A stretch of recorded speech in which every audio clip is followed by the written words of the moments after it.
Le 26 mars, c'est la Journée nationale des cuisines collectives. Pouvez-vous nous expliquer pourquoi le 26 mars au juste? Oui, bien sûr. Les cuisines collectives ont été lancées par des femmes et puis elles ont réfléchi par rapport au mois de mars, qui est le mois de la nutrition. Donc, les cuisines collectives, la nutrition, ils ont dit que c'est sûr que c'est en mars. Ensuite, pourquoi le 26? C'est qu'ils ont séparé le 2 et le 6 pour les additionner pour que ça fasse 8, comme le 8 mars, la Journée internationale des droits des femmes. Et donc, elles ont choisi le 26 en l'honneur des femmes qui cuisinent. Voilà. Puis bien sûr, ici au collectif alimentaire à Passepébiac, il y a quelque chose de prévu pour cette journée. Évidemment. On ne le fera pas le 26 puisque c'est un dimanche. On a choisi de le faire le jeudi 30 mars, qui reste dans la même semaine. Puis on va célébrer ça avec les membres des cuisines collectives du collectif alimentaire et les membres des cuisines de Family Ties également. Et donc, on va les recevoir pour une petite discussion en matinée. On va faire un petit jeu sur le droit à l'alimentation, puis on va clore ça avec une soupe qu'on va leur offrir avec dessert et collation. Là, c'est réservé spécifiquement aux membres? Bien, en priorité aux membres, oui. Le thème de cette année, c'est Rassembleuse. Puis là, on s'est dit que ça serait une belle occasion. Ça fait plusieurs années qu'on voulait faire une activité conjointement avec Family Ties. Et donc, ça a été de soi qu'on faisait l'activité ensemble. Et on réserve donc pour les membres des cuisines.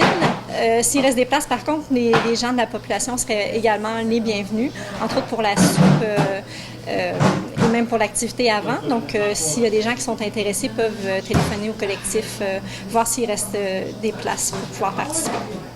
C'est environ une quarantaine de places? Oui, on a prévu une quarantaine de personnes, une quarantaine de places pour l'activité.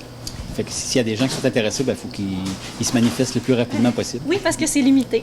Fait que jeudi prochain, ça va avoir lieu où exactement? On va faire ça dans la salle. Maintenant, le bâtiment, l'ancien bâtiment des Chevaliers de Colomb nous appartient. Donc, on va le faire dans la salle en haut, au 8 boulevard Gérard-des-Lévesques-Est.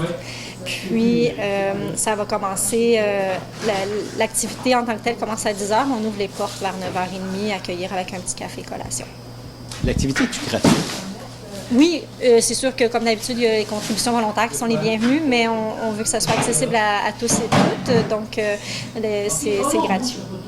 C'est sûr qu'un événement comme celle-là, ça a besoin de bénévoles. Est-ce qu'il y a encore de la place pour des nouveaux bénévoles pour cette occasion-là? Pour l'événement spécifique, on est déjà bien accompagnés. Pour le reste, par contre, s'il y a des gens qui sont intéressés à s'impliquer dans notre organisme, ces personnes-là sont les bienvenues. Vous avez mentionné le droit à l'alimentation tantôt. En avril, il y a quelque chose qui est prévu spécialement pour ça? Oui.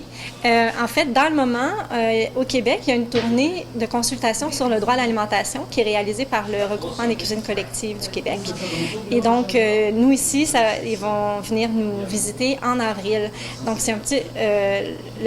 à la Journée nationale des cuisines collectives, on va avoir une petite introduction déjà avec les membres pour sonder un peu leur point de vue quant au droit à l'alimentation. Puis, c'est sûr que ces mêmes membres-là et même la population sera invitée de nouveau en avril, fin avril, 26 ou 27, pour venir à cette consultation-là qui devrait déboucher éventuellement sur une loi cadre pour le droit à l'alimentation.